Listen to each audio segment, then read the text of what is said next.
Good morning guys, magluluto tayo ng fried rice with bacon and mixed vegetables kagaya ng green peas at saka corn and carrots. So simulan na natin guys, mainit na yung kawali ko.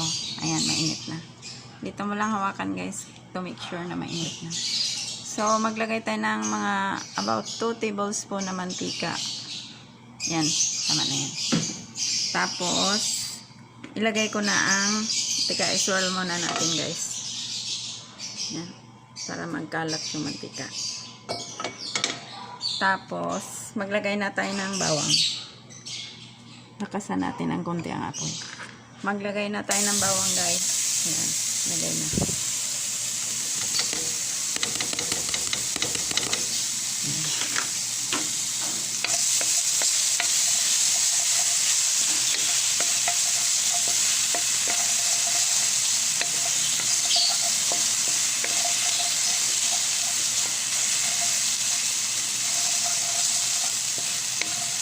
Some people use red onion sa fried rice. Pero mali yun guys.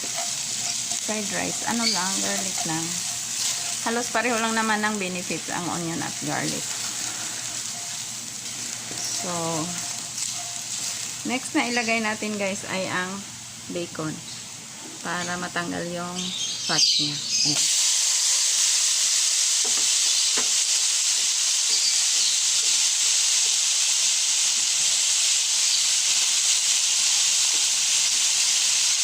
Mag-brown naman yung bacon. Ganito.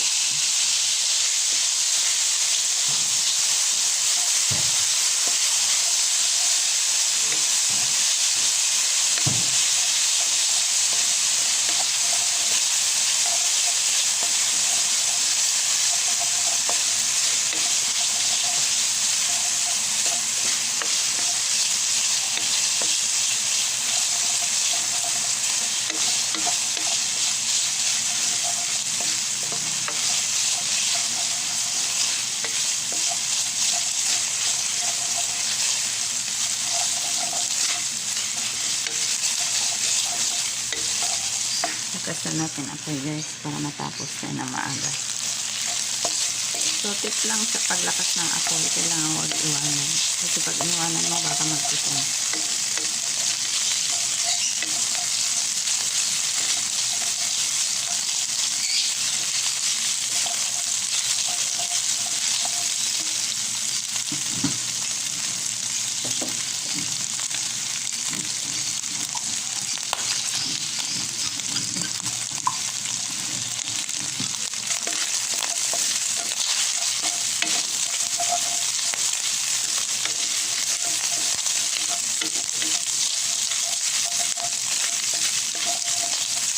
Yung bacon guys, it's either lutuin mo ng ganito or i-crispy mo muna siya.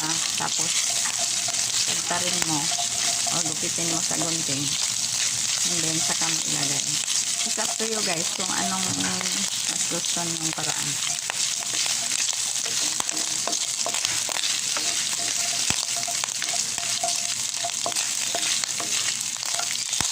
So, palagay ko luto na naman ang bacon guys. Lulutuin pa naman maglagay pa tayo ng fried rice. So ilagay ko na ang egg guys. Meron tayong egg eh. Halo na natin ang egg dyan.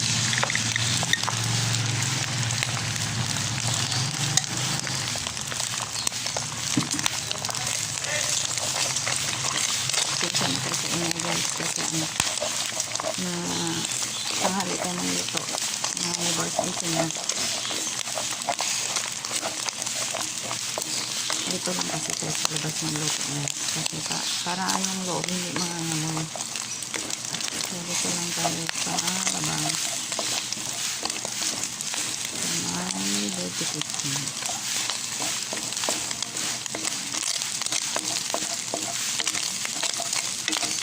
Dito lang siya guys.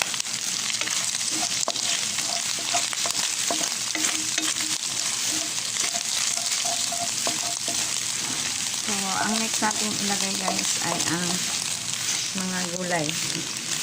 Gaya ng ito, corn at saka green peas. Yan. Saka itong carrots. So, sa puntong ito guys, maglagay tayo ng konting tubig. Kunti lang para matanggal yung coconut kasi manipit na yung egg at saka yung garlic. Kasi ang ginamit ko ay stainless na kawali. So, halo-haloin lang natin yung konti.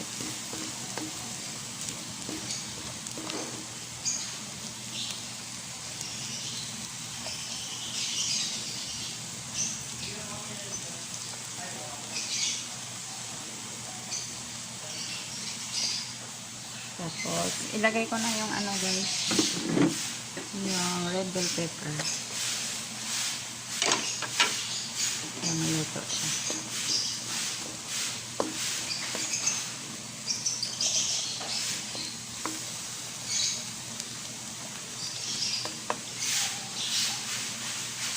So, habang naghihintay tayong maluto yung mga gulay, ilagay ko na yung seasoning. Kagaya na, ayun guys, magic sarap. Kunti lang. Kunti flavor lang. Tapos, maglagay tayo ng kunting asin. Ayan guys, asin. Tapos, kunting paminta. Ayan, paminta ko guys. Tapos, paprika. Lagay tayo ng paprika guys. Tama na yun. So, paghaluin natin. Bakit gumagamit tayo ng paprika guys? Sabi nila kasi guys, yung paprika nakakatulong na magkaroon ka ng additional red blood cells. So, tayong mga laging puyat, kailangan natin ng paprika sa pagkain.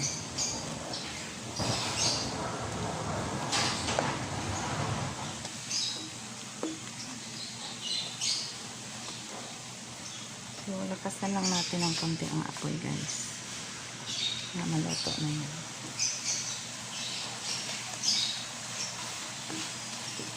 Actually, madali lang maluto ang mga gulay guys. Kasi ito na may ang mga frozen na gulay naka-blanch na yan. So, parang tinatanggal mo na lang ang lamig dyan.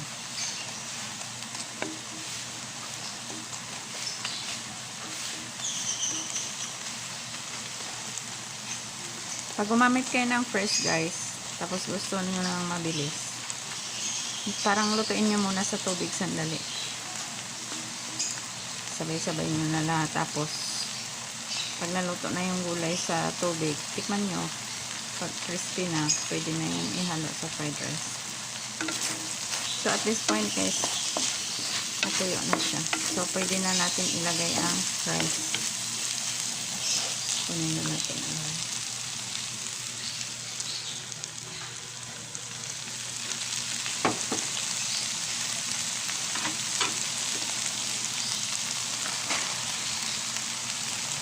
Hilaan ko muna ako.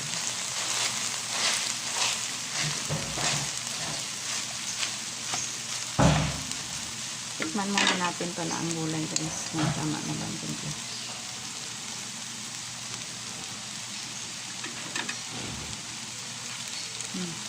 Sarap. Kaya dagdagan ko ng konti. Mga konting asin.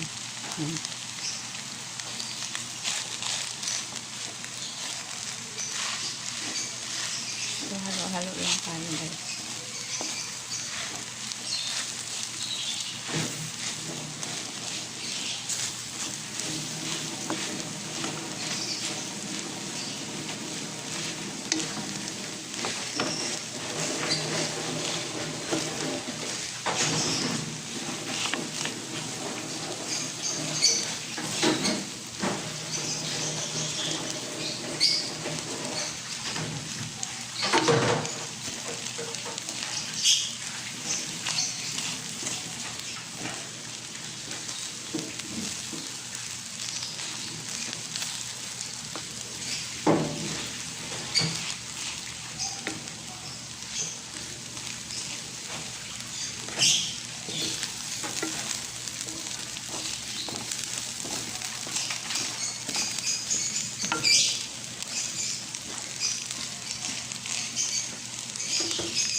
Medyo marami ang fried rice natin, guys. Kasi marami ang bahaw. So,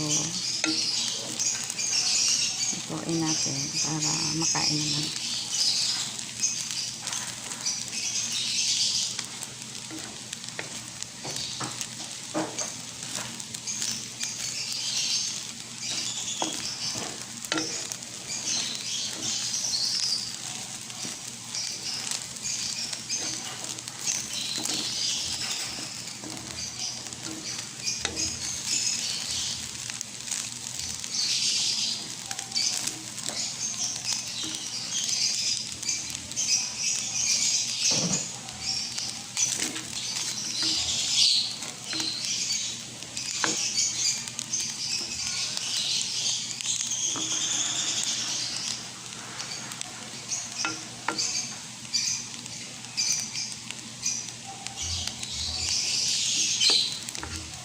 So, at this point, guys, na mix na natin lahat.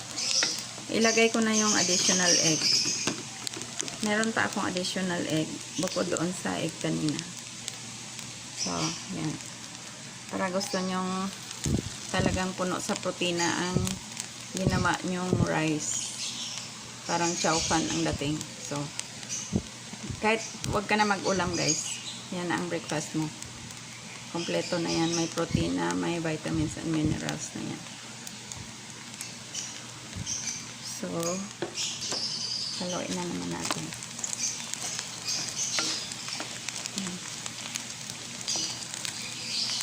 Medyo sticky na siya dahil sa egg. Parang chow fan lang ang dating. Ang naiba lang sa chow fan, guys, ang seasoning nila doon, meron silang dinadagdag na chicken stock or kaya seafood stock. Kaya sobrang lasa talaga yun. So, dito wala tayong idadagdag na ganon. Kasi wala akong napakuluang manok. Wala rin akong napakuluan na seafood. So, ganito lang tayo, guys. Plain vegetable lang ito. At saka yung bacon. At saka egg. Pero malasa naman. Kasi di ba nilagyan natin ng asin at saka magic sarap. So, malasa siya.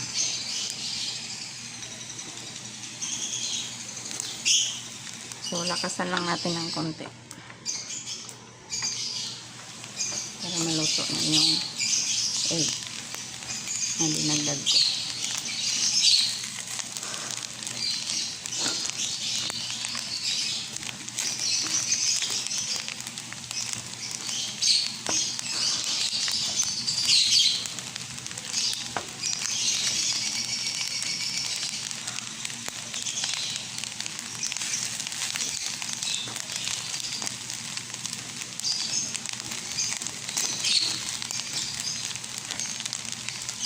So, I think it's done, guys. Hindi na siya sticky masyado. So, yan. Thank you so much, guys, for watching.